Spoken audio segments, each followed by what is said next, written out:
conduct of minors at Kilgoya School for the Deaf. To date, the Education Committee has not given that response, despite saying they only required 2 weeks. Thank you, Honorable Speaker. Education, any member of education? Majority Leader, tell Honorable Meli next week to bring a response. Kiamba? Honorable Kiamba?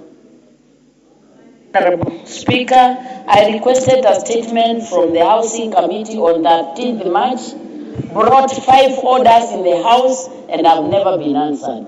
Gone to the table office, and I was told I will never be answered. Thank you.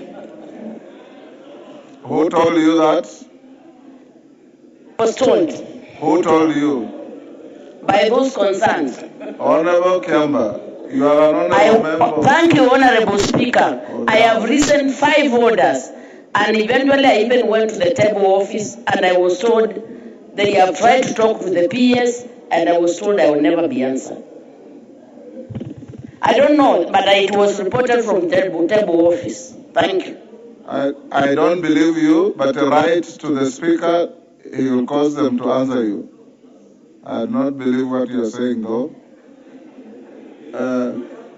Wandeto?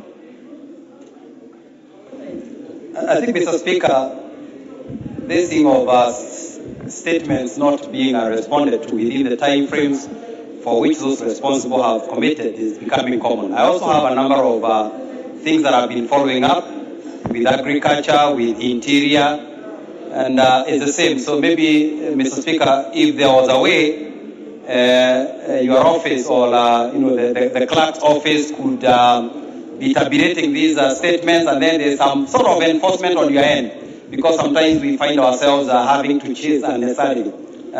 Just for your guidance. So that we make progress, honorable members, all members with unresponded to statements that are long overdue, record at the table office.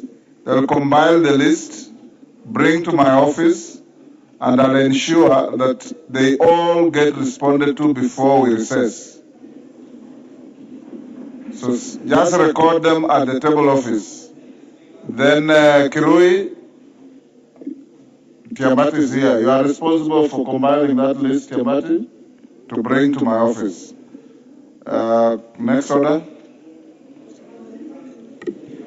Order number 8, the Pest Control Products Bill, National Assembly Bill number 48 of 2025, first reading.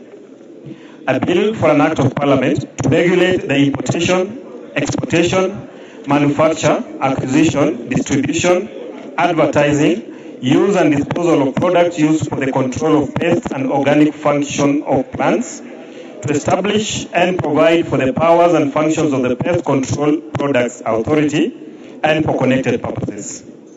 Next. Order number 9, motion.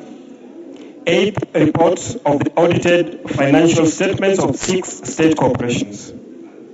Honorable Wangwe, have been requested by the majority leader, and I've acceded that I reorganize the order paper so that we go to order number 10, Committee of the Whole, then come back to your motion.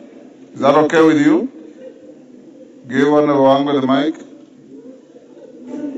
Thank you, Honorable Speaker. Honorable Speaker, that's quite in order. Thank you. Yes, sir. Next order. Order number 10, Committee of the Whole House. Honorable members, remain seated. Remain seated. Sergeant, go back. Members on their feet, take your seats. Honorable members, before you go into Committee of the Whole, on the Finance Bill and the Appropriations Bill, I have the following short communication.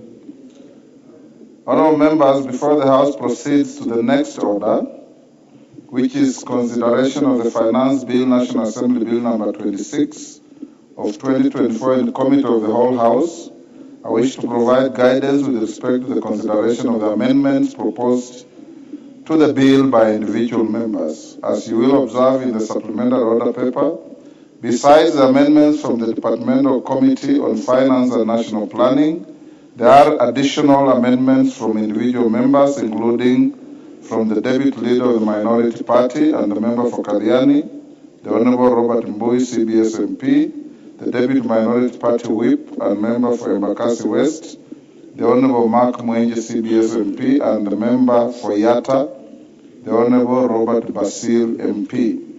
Honorable members, as you are aware, when considering any matter that has a financial implication on public funds, the House is bound by the provisions of Article 1142 of the Constitution.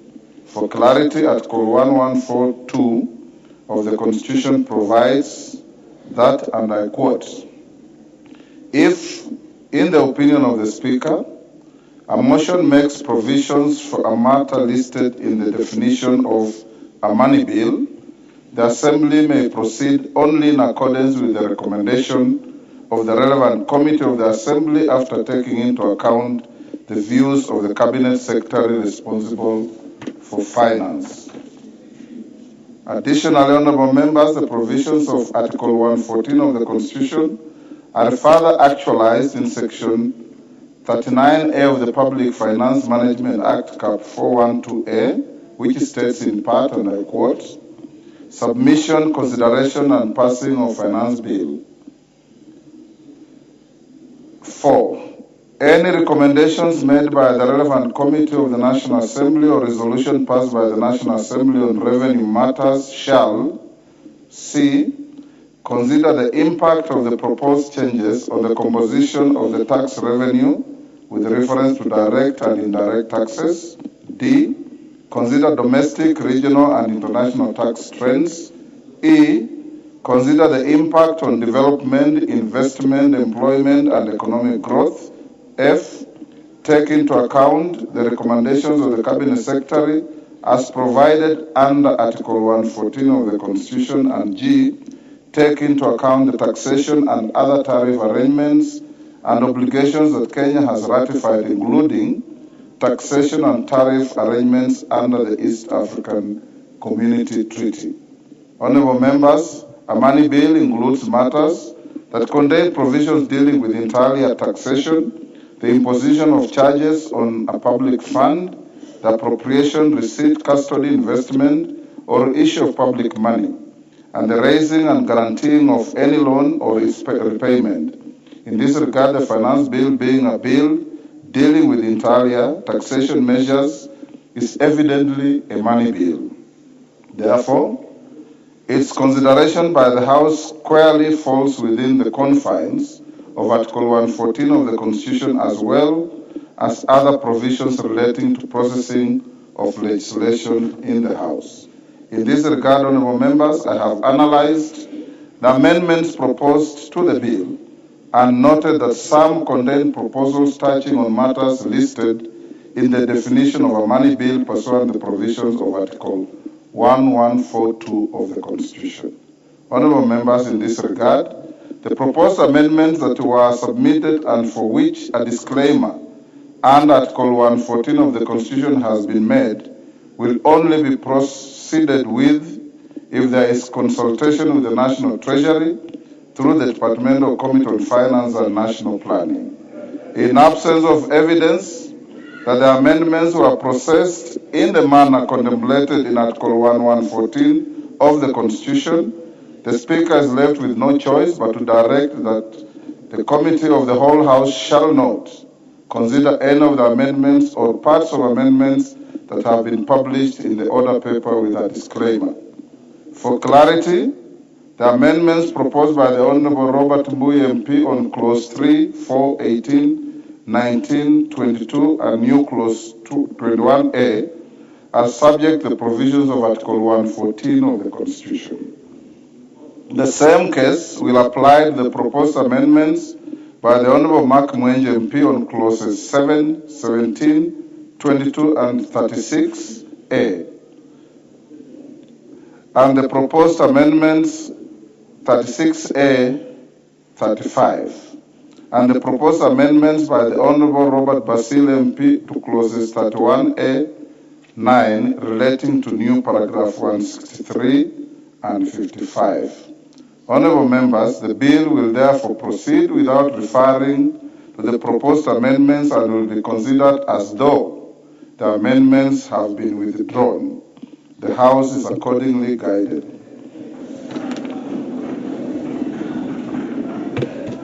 Honourable members, it's as clear as that. The Speaker did not write the Constitution, we wrote it as Kenyans, including yourselves.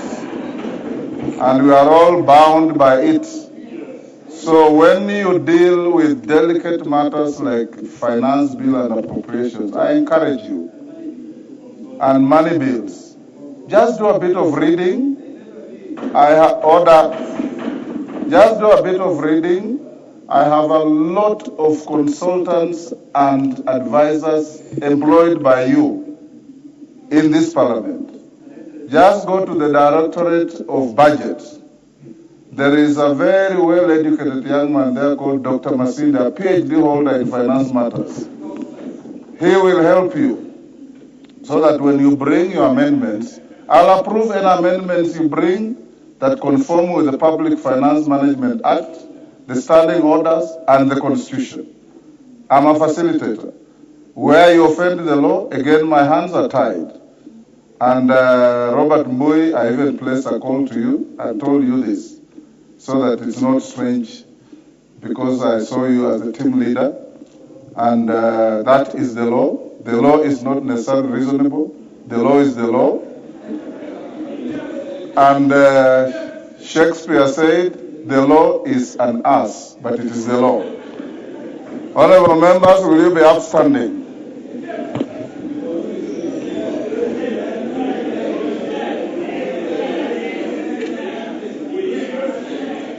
Order.